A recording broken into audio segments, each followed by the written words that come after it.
I want to start off this recap episode or final episode, whatever people want to call it, or whatever you and I end up calling it. Where we started and where are we now? Like, do you remember back in March when we were like, all right, we had our plans as to what we wanted to do? Yeah, we might as well have ripped that piece of paper up because nothing almost went completely as planned this Nothing season. went as planned, and then it was, shout outs to us. Like, it was a start. Like, we had to start the train again. Because ending off of season 1, we had that motion, and season 2 was like, yo, we got to build this back up. Yeah. I'm kind of out of it still, whatever like that. Shout outs to you again, holding it down. Yeah. So, we had plans. We're going to be on this, we're going to be on that. But we made some things happen. We had some people drop on us that were supposed to be guests. They didn't even show up. Drop. They didn't even show up. Yeah. So, no, but there's been.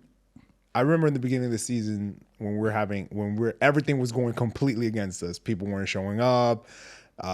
Studio time was hard to book, even though I love Podster. Like, studio time was hard to book. Like, it was just incredibly difficult to get things started. And I just felt like because things went relatively smoothly in season 1. I felt like we didn't have a lot of like controversy or obstacles. Yeah, and even booking studio time was easy. It was easy. But like, I feel like season 2 really tested our commitment to the process. Yeah, like for sure, right? And I remember just thinking to myself, like, damn, if this is how it's going to be, like, this is going to be a war of attrition right here. Yeah. But, as someone who's super dedicated to whatever he dedicates to or commits to, there was, I wasn't going to let little inconveniences stop us from this LFO journey. Yeah, definitely. For me, I would say what kept me motivated is every time I would talk to someone random, they always liked our stuff. They're like, yo, your podcast is good. Like, yo, are you guys managed by someone? Or like, you guys got sponsors? I'm like, no, no sponsors yet. Yeah. No. And it's not, I think when people talk about the sponsorships, we're just focused on building the audience right now. Yeah. That's our main focus. Building the audience, making sure that the quality stays at an all-time high. The sponsorships are going to come. Yeah, definitely. Dollars are going to come. Mm-hmm. Thankfully, we both have jobs that we don't need to be like fiending and selling out and clickbait, rage click, whatever people want to call it now. We can stay authentic to ourselves. We can give the people what they want, which is behind the scenes doors to who we are as people. And people always ask me, what are you trying to achieve through this platform?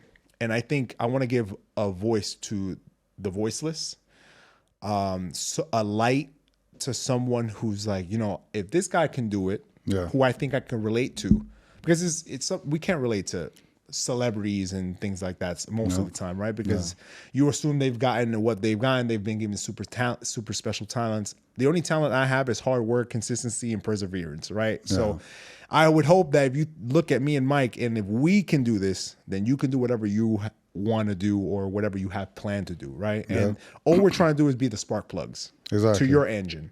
We're not trying to give you advice. Yeah. We're not trying to tell you what's the right way or the wrong way. We're trying to give you different stories, different perspectives, different point of views from different people. And whatever you can grab from those narratives, go ahead and apply it to your own journey. This is really your own journey. There's different last flights out. Our fleet is as many of our subscribers. There are, what do we have we have like 455? 455, right? Yeah. There's 455 different fleets in our last flight out bunker right now, right? In our hangar. So we're not the only way we can do things, right? So. And honestly, I think we're like living testaments and in real time as, like you said, not being celebrities, putting our hard-earned money to use, believing in ourselves, betting on ourselves, and just, this season tested us as far as getting rejected, getting the no's, getting some yeses. Yeah, we got some yeses. So, we got some yeses. We go and it's still a journey. We're not there yet, and I think the third season is going to be a challenge as well, and a testament, to us. Third season is going to be a challenge too. 3 strikes. This is it. More to, if we can get past that third season, we can do everything. Yeah, exactly. Then we can do everything.